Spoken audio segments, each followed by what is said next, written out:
Hey hi வணக்கம். So இப்போ ரீசெண்டாக நடந்த டிஎன்பிஎஸ்சியோட குரூப் 2A இல்லை, அதாவது பர்டிகுலராக 2Aக்கான மெயின்ஸ் நடந்தது. ஸோ மெயின்ஸோட கொஸ்டின் பேப்பரில் வந்து பர்டிகுலராக தமிழ் வந்து கொஞ்சம் டஃப்பாக இருந்தது. உங்களுக்கு தெரிஞ்சிருக்கும், அந்த தமிழ் சார்ந்த நிறைய ஒரு ஒப்பீனியன்லாம் இருந்தது. லைக் வந்து டஃப், ஈஸி, அது மாதிரிலாம். என்னோட ஒப்பீனியனில் கூட தமிழ் கொஸ்டின் ரொம்ப ரொம்ப கஷ்டமாக தான் இருந்தது. ஜிஎஸ் ரிலேட்டடாக ஒரு சஜஷன் இருக்குது. டிஎன்பிஎஸ்சி சைட்லேயுமே கூட இதை வந்து ஒரு ஒரு ஒரு சஜஷனாக, ஒரு ஒப்பீனியனாக நான் வந்து எக்ஸ்பிரஸ் பண்ணணும்னு நினைக்கிறேன். ரொம்ப பர்டிகுலராக வந்து டிஎன்பிஎஸ்சி ஸ்டூடெண்ட் பாயிண்ட் ஆஃப் வியூவில். ஸோ இப்போ வந்து இப்படி ஒரு கொஸ்டின் 2A மெயின்ஸில் இருந்து ஒரு கொஸ்டின். இதில் பார்த்தீங்கன்னா SDMA state disaster management action கொடுத்துருக்காங்க. ஆக்சுவலாக அத்தாரிட்டின்னு வரணும். SFDRR Sendai framework for disaster risk reduction. SDMP state disaster management ப்ராஜெக்ட்னு இருக்கு. ஆக்சுவலாக பிளான் வரணும்.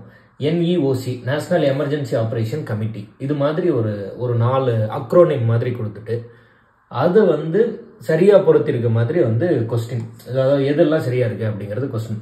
இங்கிலீஷில் பார்க்கும்போது இது ரொம்ப ஒரு சரியான கொஸ்டின் மாதிரி இருக்கலாம். ஆனால் இங்கே என்ன பிரச்சனை அப்படின்ட்டுனா, தமிழில் பாருங்க, இப்போ இங்கே வந்து SDMAன்னு கொடுத்துட்டாங்க இல்லையா?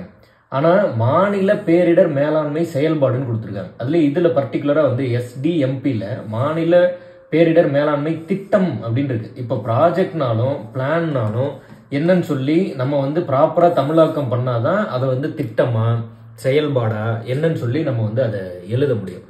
இது வந்து ஒரு மாதிரி ரொம்பவே பொருந்தாத மாதிரியான ஒரு விஷயமா இருக்கு. இப்போ நீங்கள் தமிழில் கேட்கணும்னா தமிழ்லேயே கேட்கணும், இல்லை அது அட்லீஸ்ட் இங்கிலீஷ்னா இங்கிலீஷ்லேயாவது போயிருக்கணும். இது வந்து எப்படி வந்து ஒரு சரியான ஒரு ஜஸ்டிஃபிகேஷனாக இருக்கும், பர்டிகுலராக ஃபார் தமிழ் மீடியம் அப்படின்னு சொல்லி அது வந்து ஒரு கொஸ்டினாக இருக்குது. அதனால இது சார்ந்த ஒரு பர்டிகுலராக இந்த அக்ரோனிம் சார்ந்து தமிழ் அண்ட் இங்கிலீஷில் வந்து இது மாதிரியான கொஸ்டின்ஸ் வந்துட்டு ஒரு ஜஸ்டிஃபிகேஷன் வேணும்னு நான் நினைக்கிறேன்.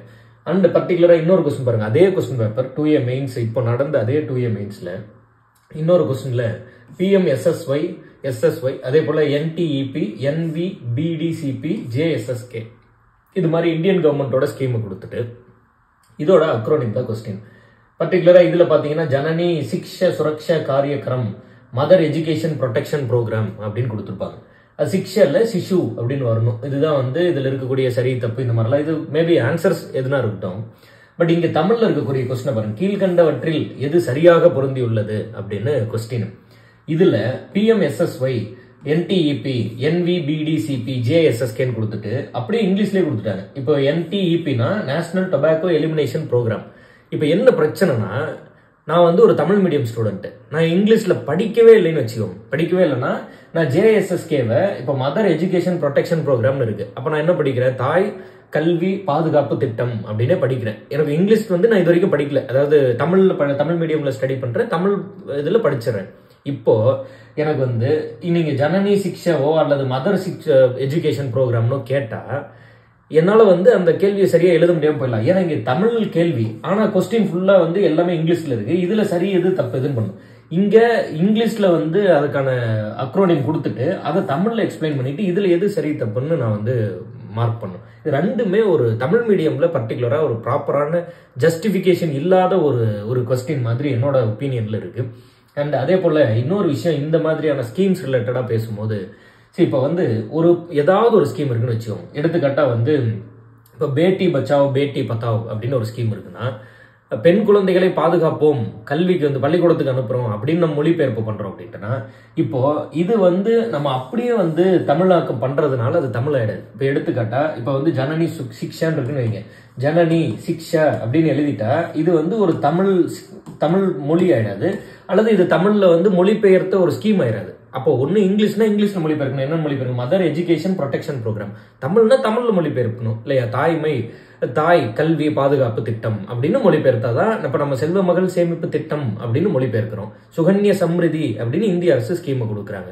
அப்போ நம்மளோட மொழிக்கு நம்ம மொழிபெயர்க்கும் போது சுகன்ய சம்ரிதி அப்படின்னு நம்ம இப்படி எழுதிடுறதுனால, சுகன்ய சம்ரிதி அப்படின்னு எழுதிடுறதுனால அது தமிழாயிர போறது இல்லை. அதே சுகன்ய சம்ரிதின்னு சொல்லி இங்கிலீஷ்ல SUGANYன்னு எழுதிடுறதுனால அது இங்கிலீஷ் ஆகிட போறது இல்லை. ஸோ இது வந்து ஒரு மாதிரி இந்த பர்டிகுலராக இந்த மாதிரியான கொஸ்டின்ஸ் ரிலேட்டடாக அது ஒரு முக்கியமான இஷ்யூவாக நான் வந்து பார்க்குறேன். அதனால இது ரிலேட்டடாக வந்து ஒரு அட்லீஸ்ட் வந்து நம்மளோட ஒப்பீனியன் என்ன, நமக்கு இதில் என்ன இருக்கு என்ன அப்படிங்கிறத பதிவு பண்ணணும்னு சொல்லிட்டு இந்த வீடியோ வந்து பர்டிகுலராக நம்ம மேக் பண்ணியிருக்கோம். ரொம்ப ரீசெண்டாக இப்போ நடந்த குரூப் 2A மெயின்ஸில் இந்த கொஸ்டின் ரெண்டுமே இருந்தது. 2 இம்பார்ட்டன்ட் கொஸ்டின் மெயின்ஸு. இந்த இதில் என்ன நம்ம மார்க் எடுக்கிறோமோ அதை வச்சு தான் வேலை முடிவாக போகுது, ஸ்கோரிங் பேப்பரு. ஸோ அதில் இந்த மாதிரியான ஒரு கொஸ்டின் வந்து கொஞ்சம் ஒரு மாதிரி டிசப்பாயிண்டிங்காக இருக்குது. ஐ ஹோப் இது வந்து டிஎன்பிசியை ரீச் பண்ணணும்னு நினைக்கிறேன். அவ்வளோ தூரம் வந்து போகுமா என்னங்கிறது தெரியல. அட்லீஸ்ட் டிஎன்பிசி க்ரௌடுக்காவது இது வந்து ரீச் ஆகட்டும். இந்த மாதிரியான கொஸ்டின்ஸ் இருக்குது அப்படிங்கிறதையாவது நம்ம வந்து பதிவு பண்ணுவோம். Keep supporting us. தேங்க்யூ. டடா.